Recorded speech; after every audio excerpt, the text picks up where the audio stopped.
guys, இன்றைக்கி நம்ம பார்க்க போகிறது சுவையான சிக்கன் பிரியாணி எப்படி செய்யலாம் தான் பார்க்க போகிறோம்.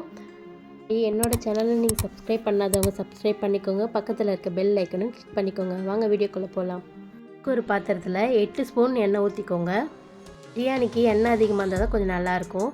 கூடவே பட்டை, லவங்கம், கிராம்பு அதெல்லாம் போட்டுக்கோங்க.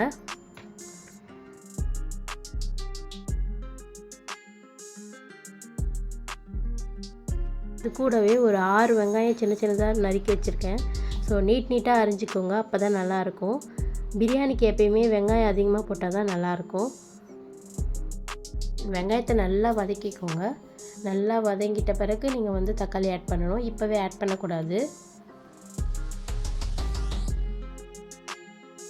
வெங்காயம் நல்லா வதங்கியிருக்கு. இப்போ நான் 3 பெரிய தக்காளி ஆட் பண்ணியிருக்கேன்.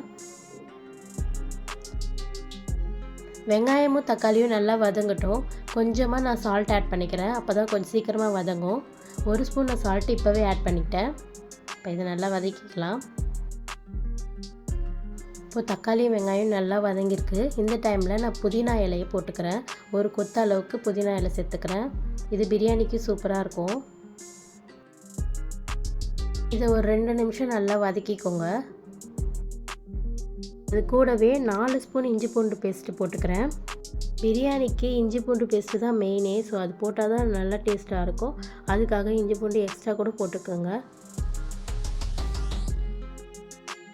அதுக்கப்புறம் இதை நல்லா வதக்கிக்கோங்க.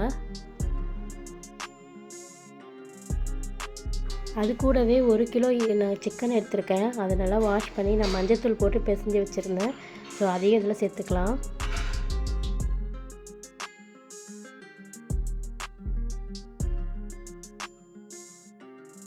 இப்போ சிக்கனை நல்லா மிக்ஸ் பண்ணிக்கோங்க. 1 டேபிள் ஸ்பூன் கரம் மசாலா சேர்த்துக்கோங்க.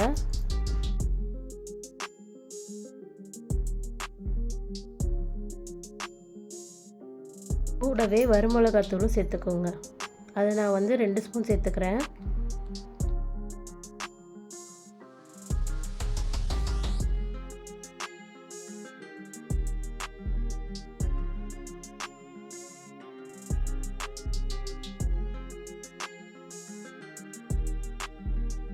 கூடவே 2 ஸ்பூன் உப்பு சேர்த்துக்கோங்க. நான் ஆல்ரெடி ஒரு ஸ்பூன் உப்பு சேர்த்துட்டேன்.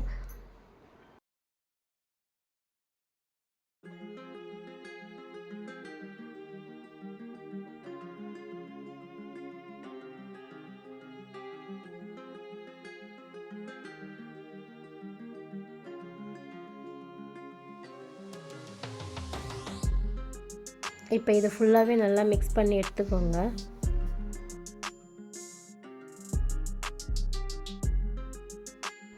இப்போ இது கூட நான் புளிக்காத தயிர் எடுத்துருக்கேன். கட்டியாக எடுத்துக்கோங்க. அதை புளிக்காத தயிரையும் இதில் போட்டுக்கோங்க. ரொம்ப புளிச்ச தயிர் இதில் ஆட் பண்ண வேண்டாம். இப்போ நம்ம தண்ணி ஊற்றிக்கலாம். 1 கிலோ அரிசிக்கு 6 கப் தண்ணி ஊற்றிக்கிறேன். இதை அப்படியே மூடி நம்ம கொதிக்க விட்டுடலாம். கொதித்த பிறகு தான் நம்ம அரிசி போடணும். இப்போ நல்லா கொதித்து வந்துடுச்சு. இப்போ நம்ம அரிசி போட்டுக்கலாம்.